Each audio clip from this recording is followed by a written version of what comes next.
नमस्कार, मैं Anushree Bhardwaj सुरागीलाल news channel से आपका स्वागत करती हूँ। आज की प्रमुख खबरें संक्षिप्त में इस प्रकार हैं। काशीपुर में भाजपाइयों ने दिए सामूहिक इस्तीफे, महंगाई बनेगा चुनावी मुद्दा, लॉकडाउन के विरोध में है व्यापारी, मतदान जागरूकता के लिए नुक्कड़ नाटक, पूरे राज्य में बारिश से बढ़ी ठंड, कोरोना के साथ फ्लू का भी प्रकोप। अब समाचार विस्तार से। उत्तराखंड में 24 घंटे में कोरोना के 4,759 नए केस आए, 7 लोगों की मौत हो गई, 2,712 मरीज ठीक हुए।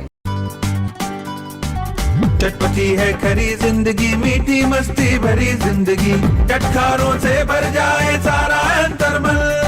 देवरपन देवरपन देवरपन की aloo bhujia, naughty nuts, moong dal, popcorn chips, rasgulla, malpua and much more, जिसे हर कोई मांगे more. Devarpan snacks, namkeen and sweets, खुशियाँ रखे सदा आपके साथ।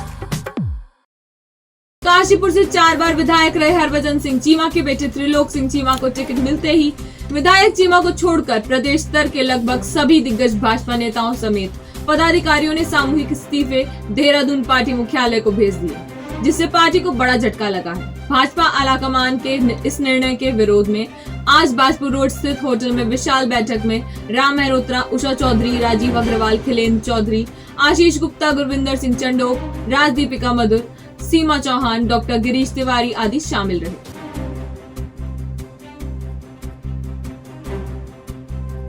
देखिए, पिछले 20 सालों से भारतीय जनता पार्टी के नाम पर अकाली दल के हरभजन सिंह चीमा जी विधायक बनते चले आ रहे थे और भारतीय जनता पार्टी के अनुशासित कार्यकर्ता ने 20 साल तक बिना उफ करे एक अकाली दल जिसका यहाँ पे कोई ना अस्तित्व है, ना कोई कार्यकर्ता है, ना उनका कोई वोटर है, उस अकाली दल के नाम पर और भाजपा के टिकट पर वो चुनाव लड़ते थे सिंबल पर।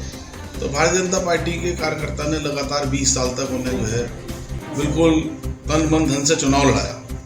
लेकिन अब हमारा अकाली दल से पैक्ट भी खत्म हो गया और भारतीय जनता पार्टी का शीर्ष नेतृत्व ये कहता था कि वह अकाली दल के पैक्ट के कारण हमें किसी कार्यकर्ता को यहाँ पर टिकट नहीं दे पा रहे। लेकिन इस बार फिर उनके पुत्र को, जो अभी 35 दिन पहले मात्र पार्टी में आए थे और अपनी इंडस्ट्री चला रहे थे, जिन्हें पार्टी के बारे में कुछ जानकारी नहीं, ना वो उसकी रीति नीति काम काज कुछ जानते नहीं, किस तरीके से पार्टी चलती है, पार्टी में किस तरीके से लोगों को संबोधन किया जाता है, तो ये सारी चीज़ें उनके पास नहीं थी और उन्हें जो है टिकट दे दिया। इससे पार्टी का कार्यकर्ता जो है बहुत बुरी तरीके से आक्रोशित हो गया और उसने ये कहा कि साहब हम किसी भी कीमत पर इस प्रत्याशी को चुनाव नहीं लड़ाएंगे। पार्टी का अपना भी मान सम्मान है कार्यकर्ता का, जब कभी वो विधायक जी के यहाँ जाते थे उन्हें मान सम्मान नहीं मिलता था, उन्हें क्या हमें नहीं मिलता था। तो ये जो स्थिति पैदा हुई, उस स्थिति के कारण आज कार्यकर्ताओं ने एक बैठक करी, सामूहिक बैठक हुई। उसमें कोई मुखिया नहीं था, कोई कुछ नहीं था, सब कार्यकर्ता थे, चाहे हम थे या एक बूथ लेवल का कार्यकर्ता था। सबने सामूहिक रूप से तय करा कि हम लोग जो है पार्टी से इस टिकट के विरोध में इस्तीफा देते हैं और लगभग 400 लोगों ने इस्तीफा आज प्रदेश कार्यालय को भेज दिया है। किन किन नेताओं ने, मतलब जैसे कार्यकर्ता किन किन नेताओं ने दिया, आपके अलावा आपने दिया, किस किसने दिया?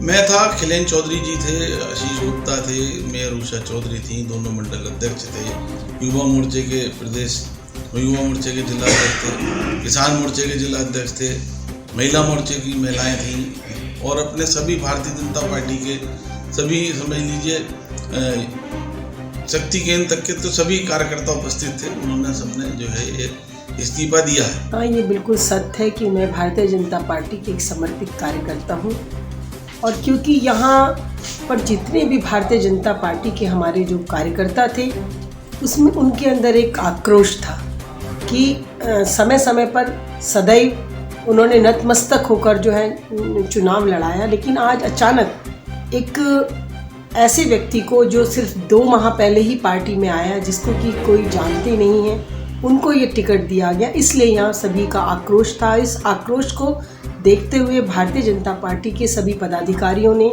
चाहे वो किसी भी स्तर के हो, प्रदेश हो, जिला हो, मंडल हो, शहरी मंडल हो, मोर्चे हो, सभी ने अपना आक्रोश व्यक्त कर एक सामूहिक रूप से यहाँ पर इस्तीफा दिया। आज मेरा मन भी बड़ा द्रवित है इस बात को देखकर कि कार्यकर्ता आज वहाँ बड़ी संख्या में वहाँ एक होटल में वहाँ एकत्रित हुए और सबकी लगभग मैंने महसूस की, सबकी एक धारणा थी कि जो काशीपुर इस बार विधायक के लिए जो पार्टी प्रत्याशी आया है वो सबके लिए सर्वमान्य नहीं है, उसमें बड़ा संतोष है। और इसी को लेकर सभी कार्यकर्तागण वहाँ बैठे थे और सबने अपना ऐसा एक मन बनाया कि हम लोग इसके साथ नहीं हैं, ऐसा एक आज माहौल था। चीमा जी नमस्कार, मैं राजेश शर्मा बोल रहा हूँ, सुराग न्यूज चैनल संपादक। नमस्कार। हाँ सर, ये आज जो है ये काफी भारतीय जनता पार्टी के तमाम कार्यकर्ताओं ने होटल गोद में जो मीटिंग हुई है, ये सामूहिक इस्तीफा दिया। नेताओं ने भी ये कह कि भाजपा जो विधायक है चीमा जी, उनके जो पुत्र हैं वो बिल्कुल नए हैं, सब लोगों ने एक्सेप्ट नहीं कर रहे हैं उनको। तो आप क्या कहना चाहें इस बारे में, कि क्या कहना है आपका? देखिए, राजनीति में जब भी कोई आदमी दाखिला लेता है जी तो नया ही होता है। जी जी 80 साल की उम्र में कोई दाखिला नहीं लिया करता। जी मैंने अपने बेटे त्रिलोक सिंह चीमा के लिए भारतीय जनता पार्टी से काशीपुर विधानसभा से विधायक की टिकट दिए जाने का निवेदन किया गया था, जी जिसके प्रति सौभाग्यवश भारतीय जनता पार्टी के शीर्ष नेतृत्व के द्वारा जी ये सोचते हुए कि उत्तराखंड के तराई क्षेत्र जी सिख बहुल क्षेत्र है, जी इसलिए वहां से किसी सिख नौजवान को टिकट दिया जाना उचित होगा। जी जी मेरा बच्चा जिसकी उम्र लगभग 54 साल है, जी पढ़ा लिखा है, 20 साल तक मेरे साथ राजनीति में भी विचारों का आदान प्रदान करता रहा है जी और जनता से रूबरू होता रहा है। जी ऐसे बच्चे के लिए ऐसा बच्चा तो मैं इसलिए कह रहा हूँ कि मेरा बेटा है, जी वो बच्चा नहीं व्यक्ति है।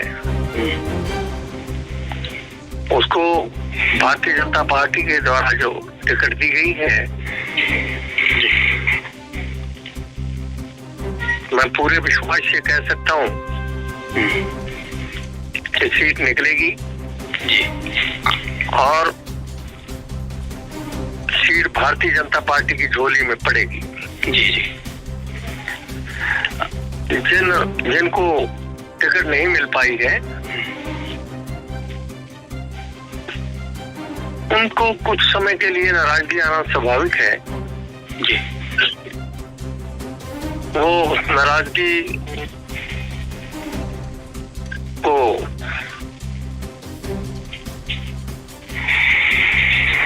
इस आधार पर दिखा रहे हैं कि जैसे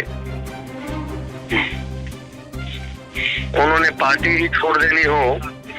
जी लेकिन ऐसा कुछ नहीं, किसी ने इस्तीफा नहीं दिया है, ना कोई इस्तीफा देगा। अच्छा, हम थोड़े दिनों के अंदर ये सब रोष दूर हो जाएगा। जी हम सब एक होकर के पूरे प्यार और विश्वास के साथ चुनाव लड़ेंगे जी और ये सीट निकाल करके भारतीय जनता पार्टी की झोली में डालेंगे। ठीक है, धन्यवाद चीमा जी, आपको बहुत बहुत थैंक यू। उत्तराखंड एसटीएफ व उधम सिंह नगर पुलिस की संयुक्त टीम में गत वर्ष नवंबर माह में पंजाब के पठानकोट, नवा शहर तथा लुधियाना में किए गए बम ब्लास्ट के मुख्य आरोपी को शरण देने वाले 4 अभियुक्तों को गिरफ्तार किया है। पुलिस ने उनमें से 2 अभियुक्तों के कब्जे से एक 32 बोर की पिस्टल एवं 4 जिंदा कारतूस और अपराध में इस्तेमाल की जा रही फोर्ड फिगो कार बरामद की। संवाददाता दीपक कुकरेजा की रिपोर्ट। कि यहाँ पर जो है पठानकोट में जो ग्रेनेड ब्लास्ट हुए थे उससे कनेक्टेड जो मॉड्यूल था उनके कुछ लोग को यहाँ पे डिस्ट्रिक्ट के लोगों द्वारा हार्बर किया गया था, उनको शरण दी गई थी।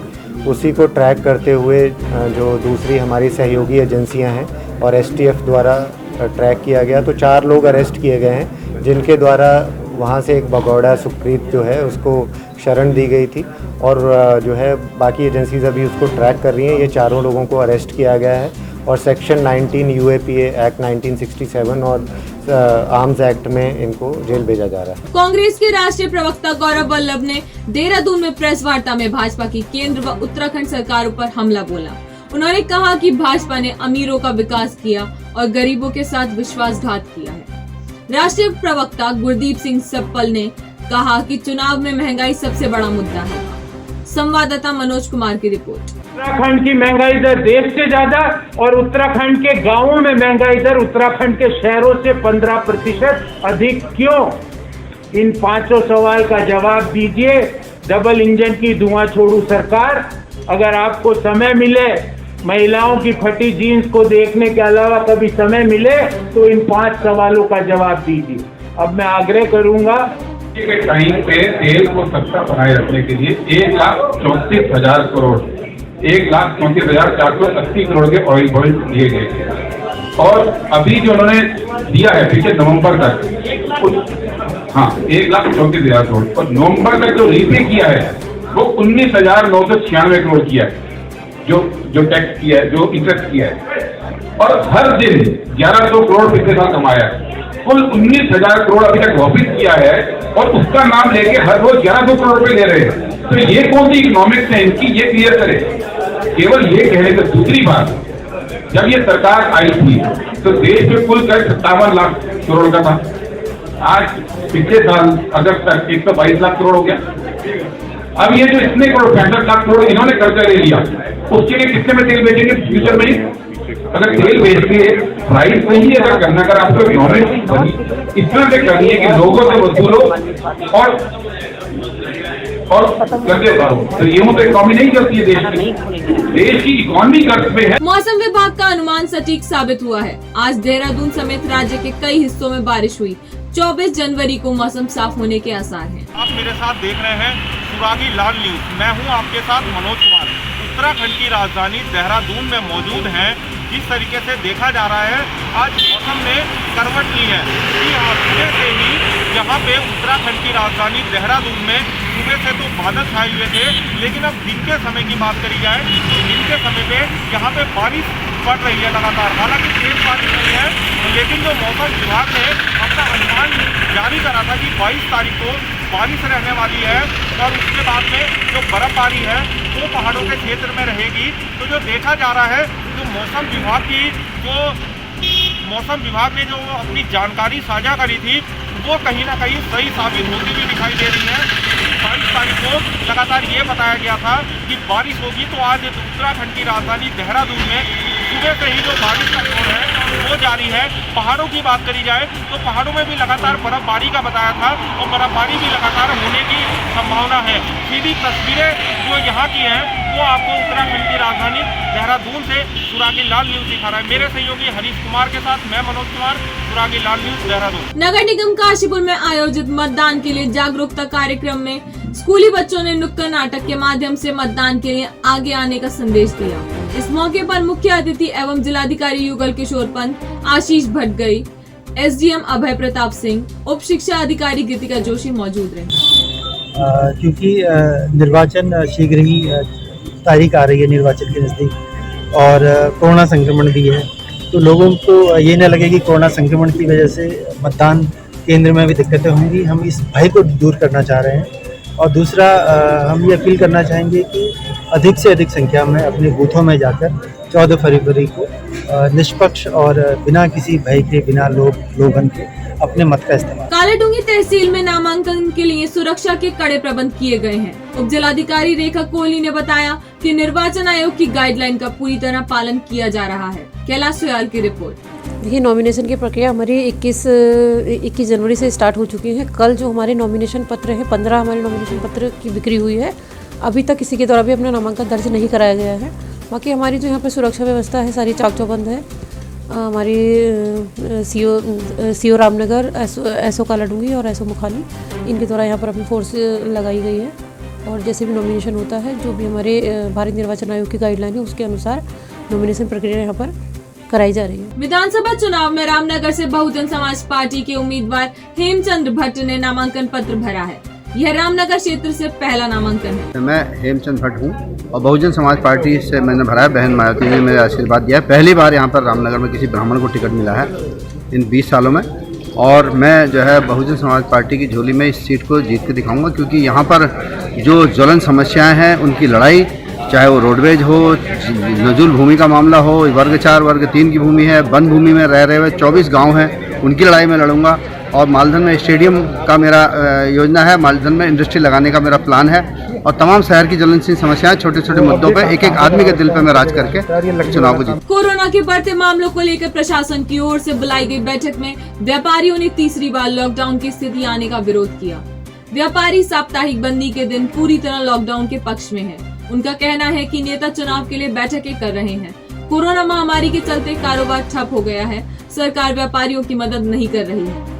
साप्ताहिक बंदी के अलावा लॉकडाउन का समर्थन नहीं करेंगे। संवाददाता दीपक अधिकारी की रिपोर्ट। मुझे तो महसूस होता है क्योंकि कोई पुलिस वाला, कोई अधिकारी, जैसे देखो सदर बाजार में आता है, बाकी पूरा मुखानी चले जाओ, बस्ती में चले जाओ, नीचे मंडी चले जाओ, पूरा शहर खुला हुआ है। खाली अगर लॉकडाउन है तो सदर बाजार के लिए है और बर्तन बाजार के लिए है, रेलवे बाजार के लिए है, सावकरा लाइन। ऑफिस खुल रहे हैं और चीज़ें सब खुली रही हैं।